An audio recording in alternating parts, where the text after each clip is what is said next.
Upon entering the vestibule to the house, he was made to pause by Mrs. Pike, who gestured with a thin and palsied hand towards a registration ledger, which was spread open on a lectern in the corner. There was no other visitors listed on the pages before him, yet the commercial agent unhesitatingly picked up the fountain pen that lay in the crux of the ledger book and signed his name, Q. H. Crum. Having done this, he turned back towards Mrs. Pike and stooped down to retrieve the small suitcase he had brought in with him.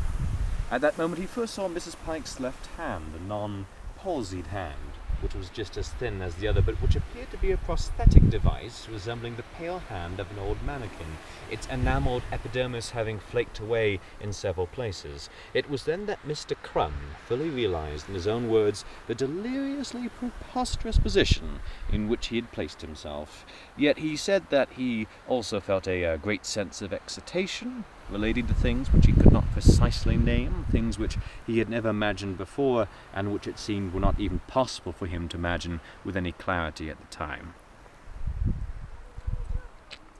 The old woman was aware that Crum had taken note of her artificial hand.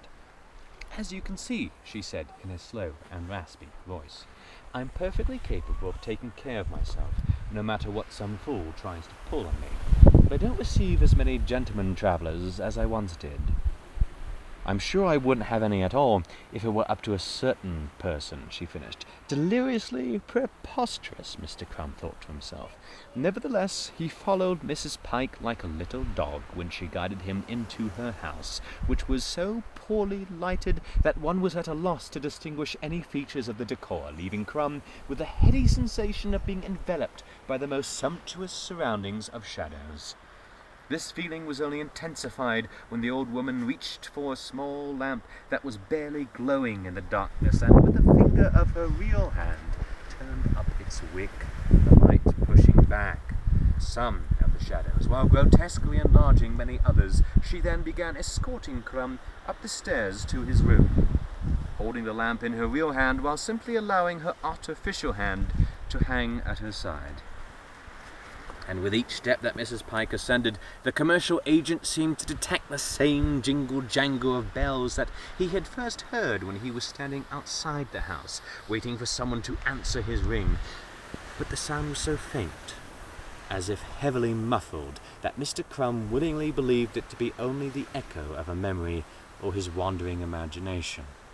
The room in which Mrs. Pike finally deposited her guest was on the highest floor of the house, just down a short, narrow hallway from the door leading to the attic. By that time there seemed nothing at all preposterous in this arrangement, Mr. Crum told me as we sat together on the park bench looking out at that drab morning in early spring.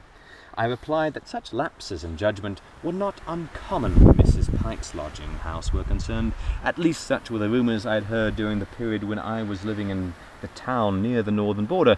When they had reached the hallway of the highest floor of the house, Crum informed me Mrs. Pike set aside the lamp she was carrying on a table positioned near the top of the last flight of stairs. She then extended her hand and pushed a small button that protruded from one of the walls, thereby activating some lighting fixtures along either wall. The illumination remained dismal, actively dismal, as Crum described it, but served to reveal the densely patterned wallpaper and the even more densely patterned carpeting of the hallway, which led in one direction to the opening onto the attic, and in the other direction to the room in which the commercial agent was supposed to sleep that night. After Mrs. Pike unlocked the door to this room and pushed another small button upon the wall inside, Crum observed how cramped and austere was the chamber in which he was being placed. Unnecessarily so, he thought, considering the apparent spaciousness, or dark sumptuousness, as he called it, of the rest of the house. Yet Crum made no objection, nor felt any, he insisted, and with mute obedience set down his suitcase beside a tiny bed which was not even equipped with a headboard. "There's a bathroom just a little way down the hall," Mrs. Pike said before she left the room, closing the door behind her.